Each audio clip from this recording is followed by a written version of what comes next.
ಜಿಲ್ಲಾ ಪಂಚಾಯತ್ ಕಾರ್ಯಾಲಯದಲ್ಲಿ ಅಕ್ರಮ ಹುದ್ದೆಗಳ ಆರೋಪ ಕೇಳಿ ಬರ್ತಾ ಇದೆ. ನಿಯಮಗಳಿಂದ ಗಾಳಿಗೆ ತೂರಿ ಅನಧಿಕೃತವಾಗಿ ಹಾಗಾದ್ರೆ ಪೋಸ್ಟಿಂಗ್ ನಡೀತಾ ಇದೆಯಾ ಎನ್ನುವಂತಹ ಪ್ರಶ್ನೆಯನ್ನ ಹುಟ್ಟುಹಾಕಿದೆ. ಯಾದಗಿರಿ ನಗರದ ಜಿಲ್ಲಾ ಪಂಚಾಯತ್ ಕಾರ್ಯಾಲಯದಲ್ಲಿ ಈ ಒಂದು ಪೋಸ್ಟಿಂಗ್ ನಡೆದಿದೆ ಎನ್ನುವಂತಹ ಅತಿ ದೊಡ್ಡ ಆರೋಪ ಇದೀಗ ಕೇಳಿ ಬರ್ತಾ ಇರುವಂತದ್ದು.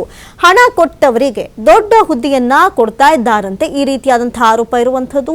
DRDA ಶಾಖೆಯಲ್ಲಿ ಅನಧಿಕೃತವಾಗಿ ಕಾರ್ಯನಿರ್ವಹಣೆ ಮಾಡ್ತಾ ಇದ್ದಾರೆ.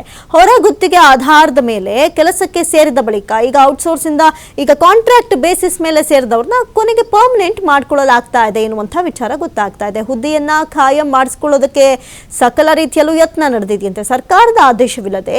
ಹಾಗಾದ್ರೆ ಹೇಗೆ ಇವರು ನೌಕರಿ ಪಡಿತಾ ಇದ್ದಾರೆ ಎನ್ನುವಂತಹ ಪ್ರಶ್ನೆಯನ್ನ ಎತ್ತಿದ್ದಾರೆ. ಈ ಒಂದು ನೌಕರಿ ಪಡಿತಾ ಇದ್ದಾರೆ ಎನ್ನುವಂತಹ ಆರೋಪವೂ ಕೂಡ ಇಲ್ಲಿದೆ. ಇನ್ನು ಪ್ರಗತಿ ಪರಿಶೀಲನಾ ಸಭೆ ನಡೆಯಿತು.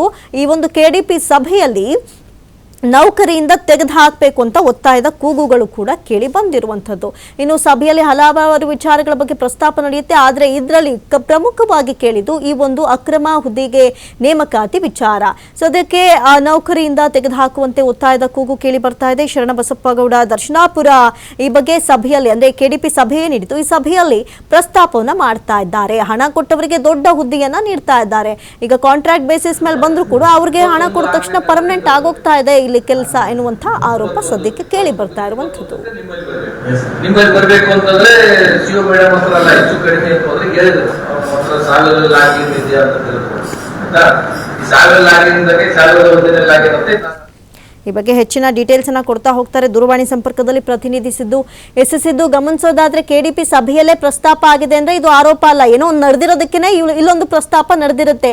ಏನಾಗಿದೆ, ಎಷ್ಟು ಜನನ್ನ ಈ ರೀತಿ ನೇಮಕಾತಿ ಮಾಡ್ಕೊಂಡಿದ್ದಾರೆ, ಏನಿದೆ ಈ ಬಗ್ಗೆ ಡೀಟೇಲ್ಸ್? ಖಂಡಿತವಾಗ್ಲೂ ಅಮೃತ, ಈ ರೀತಿಯಾದಂತಹ ಘಟನೆಗಳು ಇವತ್ತಲ್ಲ, ಸಾಕಷ್ಟು ಈ ರೀತಿ ಆರೋಪಗಳು ಇಲ್ಲಿ ಕೇಳುತ್ತಾನೆ ಬರ್ತಾ ಇದೆ. ಜಿಲ್ಲಾ ಪಂಚಾಯತ್ ಕಾರ್ಯಾಲಯದಲ್ಲಿ ಅಕ್ರಮವಾದಂತಹ ಕೆಲವೊಂದಿಷ್ಟು ಹುದ್ದೆಗಳ ಕಾರಬಾರ ನಡೀತಾ ಇದೆ ಅನ್ನುವಂಥದ್ದು ಸ್ವತಃ KDPಯಲ್ಲೇ ಈ ಕುರಿತಾಗಿ ಚರ್ಚೆಗಳು ಮಾಡಲಾಗುತ್ತೆ. ಸರ್ಕಾರದಲ್ಲಿ ಕೆಲವೊಂದಿಷ್ಟು ನಿಯಮಗಳಿರುತ್ತೆ. ಯಾವುದೇ ರೀತಿಯ ಒಂದು ಹುದ್ದೆಯನ್ನ ತೆಗೆದುಕೊಳ್ಬೇಕಾದ್ರೆ ಅದನ್ನ ಟೆಂಡರ್ ಕರಿಬೇಕಾಗತ್ತೆ, ಜಾಹೀರಾತು ಕೊಡ್ಬೇಕಾಗತ್ತೆ, ಈ ರೀತಿ ಎಲ್ಲವನ್ನ ಮಾಡ್ಬೇಕಾಗತ್ತೆ. ಆದ್ರೆ ನಿಯಮಗಳನ್ನ ಯಾವುದೇ ರೀತಿಯಾಗಿ ಇವರು ಮಾಡದೆ ಅವನ್ನ ಗಾಳಿಗೆ ಕೂರುವಂತಹ ಕೆಲಸವನ್ನ ಮಾಡಿ ಅಧಿಕೃತವಾಗಿ ಪೋಸ್ಟಿಂಗ್ ಹಾಕುವಂತ ಕೆಲಸಕ್ಕೂ ಕೂಡ ಈಗ ಮುಂದಾಗಿದ್ದಾರೆ ಅಂತ ಹೇಳ್ಬೋದು.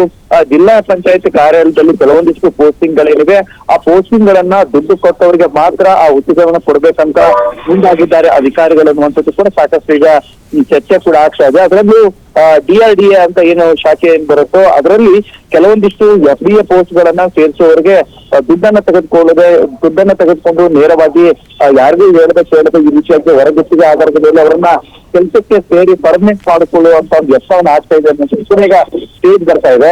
ಅದರಲ್ಲಿ ಸರ್ಕಾರದ ಆದೇಶ ಕೂಡ ಇರ್ಬೇಕಾಗತ್ತೆ, ಆದ್ರೆ ಸರ್ಕಾರದ ಆದೇಶ ಕೂಡ ಇಲ್ಲ.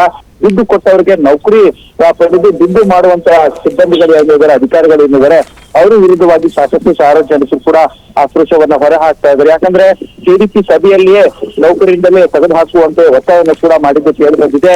ಶರಣಬಸಪ್ಪಗೌಡ ದರ್ಶನಾಪುರ ಅಧಿಕೃತವಾಗಿ ನೌಕರರನ್ನು ತೆಗೆದು ಹಾಕುವಂತೆ ತಿಳಿಸಿದ್ರು. ಅಂದ್ರೆ ಅವರ ಶರಣಬಸಪ್ಪಗೌಡರ ನೇತೃತ್ವದಲ್ಲಿ ಅವರು ಈ ರೀತಿಯಾದಂತಹ ಏನು ಆರೋಪ ಇದೆಯಲ್ಲ, ಆರೋಪಕ್ಕೆ ನೀವು ಅವ್ರನ್ನ ಹೊರಗೆ ಹಾಕ್ಬೇಕು. ಯಾಕಂದ್ರೆ ಸರ್ಕಾರದ ನಿಯಮಗಳಿರುತ್ತೆ, ನಿಯಮಗಳನ್ನು ಯಾವ್ದು ಪಾಲನೆ ಮಾಡ್ತಾ ಇಲ್ಲ.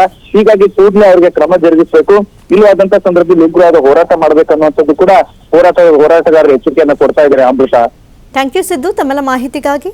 ಸಾವಿರದ ಒಂದನೇ ಲಾಗಿನ್ ಅಂತ ನಾನು ಅಂತ ಆಯ್ತಾ, ಸಾವಿರದ ಒಂದನೇ ಲಾಗಿನ್